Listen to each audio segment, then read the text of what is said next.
Dzień dobry, mówi Dorota Freitag z Kreatywnie.com. Dziś rarytas. Piękne spękania z masy własnoręcznie wykonanej.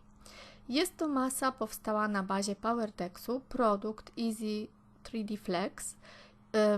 Jest to proszek, który po wymieszaniu w odpowiedniej proporcji z PowerTexem stwarza taką masę, która pęka w piękny sposób. Potrzebujesz 3 miarek proszku, 1 miarki zwykłej wody i 1 miarki płynu PowerTex. Tutaj użyłam kremowego, może być też biały, wtedy masa będzie jeszcze jaśniejsza. Po bardzo dokładnym wymieszaniu tej masy powstaje konsystencja. Przyznam się, że za każdym razem wychodzi mi troszkę inna, ale to nie ma większego znaczenia. Powinna się dać łatwo rozprowadzić szpachelką. To płótno było takie eksperymentalne, ono jest kolorowe absolutnie bez powodu i nałożyłam na nie PowerTex po to, żeby masa mi się lepiej trzymała po tym, jak już popęka. I teraz za pomocą szpatułki nanoszę masę w sobie wybrany sposób. Ja sobie tutaj wymyśliłam, że to będzie rodzaj takiego lejka, dlatego że w środku to jest jakby spękanie ziemi i będę chciała tam umieścić roślinkę, natomiast jaki to będzie sposób, jak kompozycyjnie ta masa będzie nałożona, to jest absolutnie dowolne. Chodzi o to, żeby nie robić jakichś dużych zadziorków i nie tworzyć struktury, tylko nałożyć ją w miarę na gładko. I tak jak widać, po jakimś czasie masa przepięknie popęka. Te spękania są widowiskowe i głębokie. Oczywiście zależy to od tego, w jakiej grubości pasta została nałożona i nawet ta położona najcieniej również popęka. Teraz przygotowałam serwetkę, ponieważ tak jak wspomniałam, będę chciała umieścić roślinkę na środku to, co jest ważne, ja sobie ją tutaj przykleję klejem do serwetek, testuję przy okazji klej właśnie PowerTexowy, który ma zupełnie inną konsystencję od znanych mi klejów serwetkowych. I co jeszcze chciałam powiedzieć, żeby tej masy nie suszyć suszarką, dlatego że nie służy jej ciepłe powietrze, a jeżeli suszarką, to zimny powiew. No i teraz tak, kolorowanie tych pięknych spękań. Ja sobie najpierw wyjściowo użyję bisterów, czyli patyny w płynie i dopiero później przejdę do kolorowania woskiem, czyli najpierw sobie spryskuję te miejsca, które chciałabym, troszeczkę je rozlewam, pocieram papierem i po wyschnięciu mogę zacząć właściwą część kolorowania za pomocą zimnego wosku, tak zwanego zimnego, to jest rodzaj emulsji z wodą.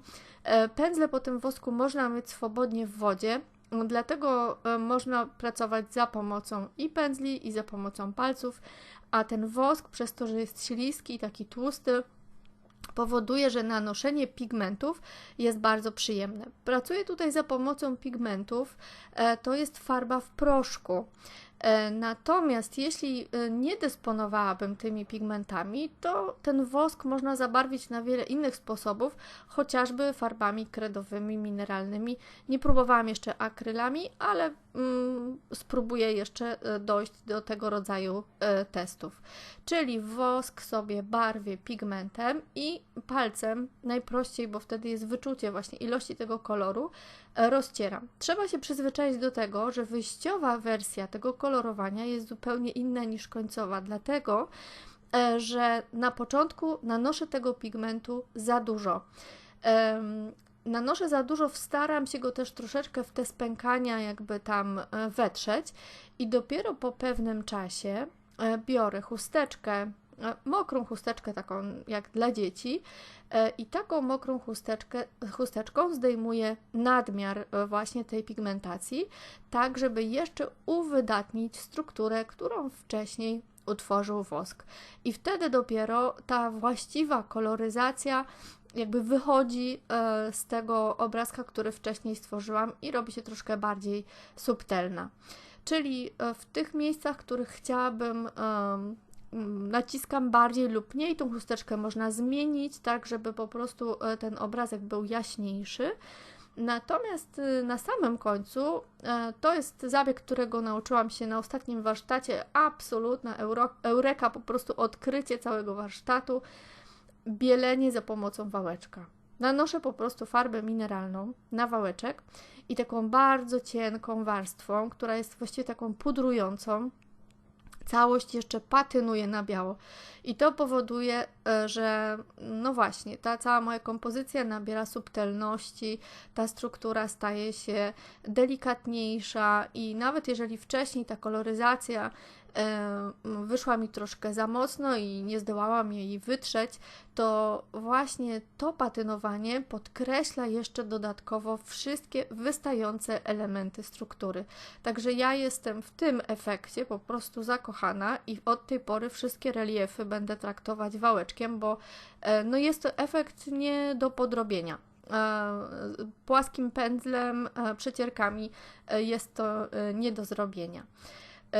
Także dzielę się dzisiaj techniką, która jest kompletnie unikatowa. Można się jej nauczyć na kursach online albo na specjalistycznych kursach PowerTex, natomiast mas pękających jest jeszcze kilka. I oprócz tej, która jest zupełnie podstawowa, można jeszcze pobawić się masami o kompletnie innej strukturze. Dziękuję Ci za uwagę.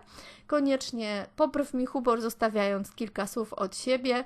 Do zobaczenia w kolejnym filmie.